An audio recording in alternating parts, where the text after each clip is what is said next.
My favorite thing in the entire world is to laugh. I laugh at everything and anything, yet I don't consider myself a funny person. The only times I recall making people laugh is when they're laughing at me, or with me. I'm also an extremely clumsy person, which makes for an entertaining show for the people around me. You're welcome. My day usually starts with me literally rolling out of bed, and at some point, usually before first period, I end up spilling coffee on myself.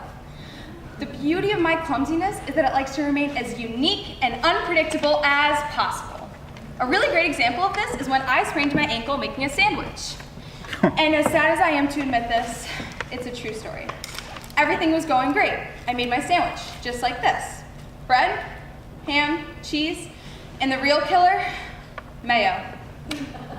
Pretty much, I managed to spill mayonnaise on the floor, not notice, and turn my kitchen into a slip and slide of condiments. But that wasn't the worst part. The worst part was having to wear a brace on my ankle for the next 2 weeks, and explain why. Me trying to make people laugh is something that I definitely struggle with, so I turned to the only humor that can pass without judgment: dad jokes. I am one of the few, and I mean few, people that find dad jokes funny. My favorite dad joke, or really, really bad joke, is read as the following. What do you call a fish with no eyes? Thank you. Shh, don't read the joke. A fish, because there's no eye.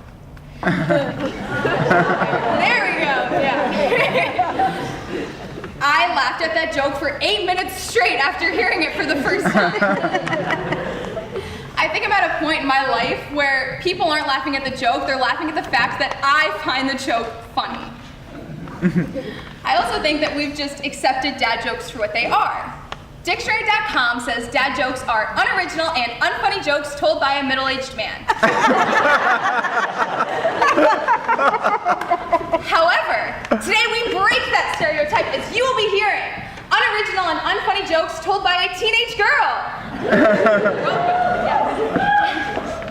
I also find it really interesting to see how your humor begins to develop as you get older. When you're a baby, you laugh at anything, similar to me, such as the noise or the fun yet terrifying peekaboo. Once you reach elementary school, you laugh at the use of inappropriate words and the grand fart jokes. And then we get to middle school, where you still have to remain wildly inappropriate and offensive while putting forth efforts. A grand example of this are the your mama jokes. And for all the wonderful mothers in the crowd, and for my wonderful mother in the crowd, thank you for supporting me. I'm so sorry this is a trend. However, for scientific purposes, we have to give an example.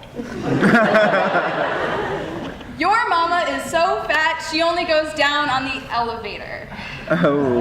They're not nice jokes, but it's okay because we continue to mature. And then once you reach high school, apparently this is the peak of our comedy, and you turn to vines and memes. And I can confidently say, as a 17-year-old, I don't understand my age group's humor.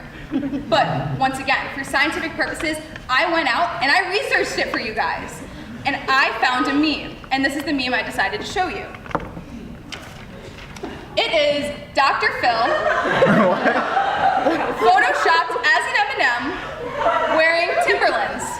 And the top says, it really do be like that sometimes. Because sometimes, I guess it really just be like that, even though that is not a word and Dr. Phil is not an M&M. And now all the parents understand why I don't understand my age group's humor.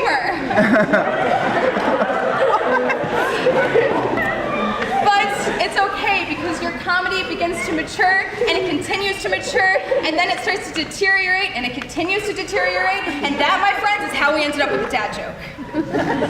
But all I have to say is, here's to hoping I don't fall off the Monologue show stage for a 7th time, also a true story. And who has 2 thumbs and no ending for her monologue? This girl.